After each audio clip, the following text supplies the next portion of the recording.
নমস্কাৰ বন্ধু-বান্ধৱীসকল, মই আজি আপোনালোকক বেলেগ এটা বস্তু দেখাম দেই। এয়া মই দেখিছেনে জাতিলাও বাকলি কাটি লৈছোঁ। কুমলীয়া জাতিলাও বাকলিবিলাক পেলাই নিদি এনেদৰেই বনাব পাৰি। আপোনালোকে বাৰু পেলাই দিয়ে নেকি? এনেকৈ বনাই চাবচোন কেতিয়াবা। এয়া মই বাকলিবিলাক ধুনীয়াকৈ ধুই পিনে চিটি চিটিকৈ কাটি ল'লোঁ। লগতে আলু লৈছোঁ। আলু বাকলিখিনি লেখিয়াকৈ চিটি চিটিকৈ কাটি লৈছোঁ। আৰু এয়া কাটি পিনে পিঁয়াজ, জ্বলা আৰু চব ৰেডি কৰি লৈছোঁ বনাবৰ কাৰণে। আৰু এয়া পিঁয়াজ, আদা, নহৰু আৰু লগতে জ্বলাও কেইটামান, ঘৰৰ জলকীয়া কেইটামান লৈ লৈছোঁ। আপোনালোকে জ্বলা চব্জি বনাই খাব পাৰে, বহুত ভাল লাগে খাবলৈ। আৰু ইয়াৰ লগত কেতিয়াবা মন যদি যায় আপোনালোকে বুটৰ লগতো বনাই খাব পাৰে, ভাল লাগে খাবলৈ।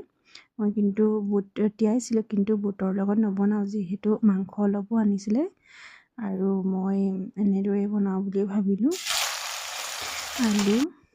আলুৰ সৈতে বনাওঁ বুলি ভাবিলোঁ। আৰু জ্বলা অলপ কম দিছোঁ। আপোনালোকে জ্বলা চব্জি বনাই খাব পাৰে, খাবলৈ কিন্তু বৰ ভাল হয় খাবলৈ।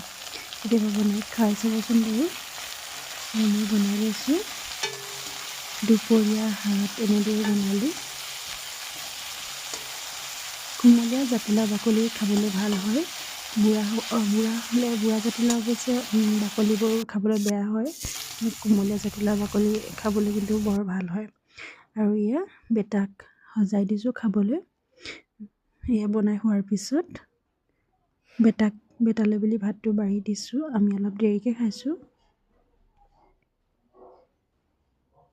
আৰু এয়া হৈছে জাতিলাও বাকলি চব্জি।